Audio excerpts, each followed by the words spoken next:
Does your child struggle with controlling their emotions? And do you wish there was a way that you could help them? If the answer is yes, keep watching this video because help is on the way.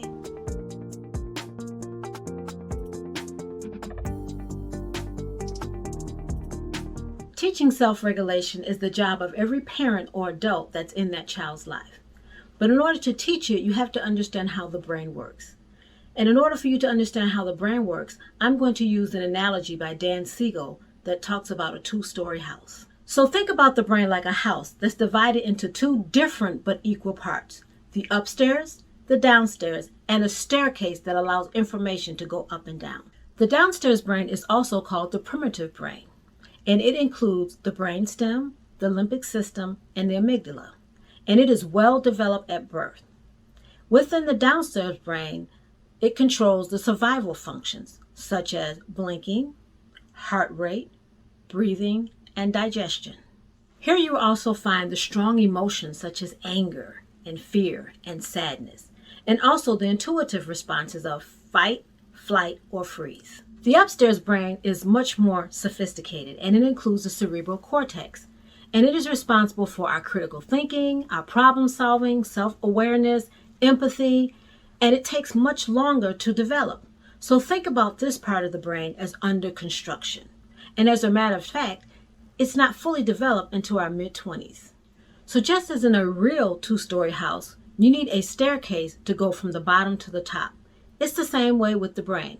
You need a staircase to connect the two parts in order to monitor the impulses and the strong emotions. The staircase helps the downstairs brain and upstairs brain work together to share information. Now, the amygdala is located in the downstairs brain, and it's responsible for processing and expressing our emotions.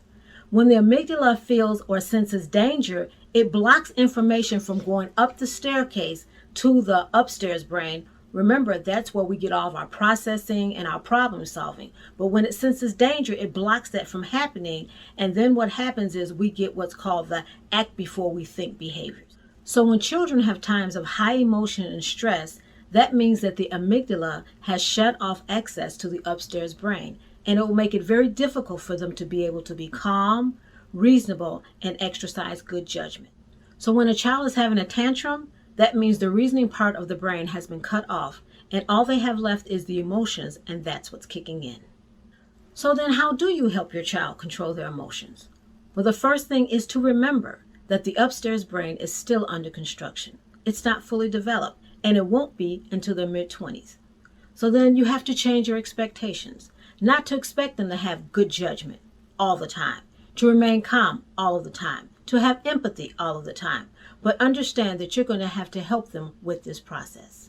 Helping children identify their feelings is a huge step in self-regulation, and there are many ways that you can help them with it. One thing is to be present, and when they talk about how they feel, encourage them to express themselves. When they say they are struggling with something, encourage them to talk about it and acknowledge that they are struggling. By doing this, you can help your child become more aware of their feelings. By understanding how the brain works, it allows you insight into how to help your child with their emotions. So take a deep breath, relax, because you've got this. Thanks for watching the video. If there's any topics that you would like for me to cover, please send them to my email at ask.lois.relatable.therapist@gmail.com. Remember, click the subscribe and like button.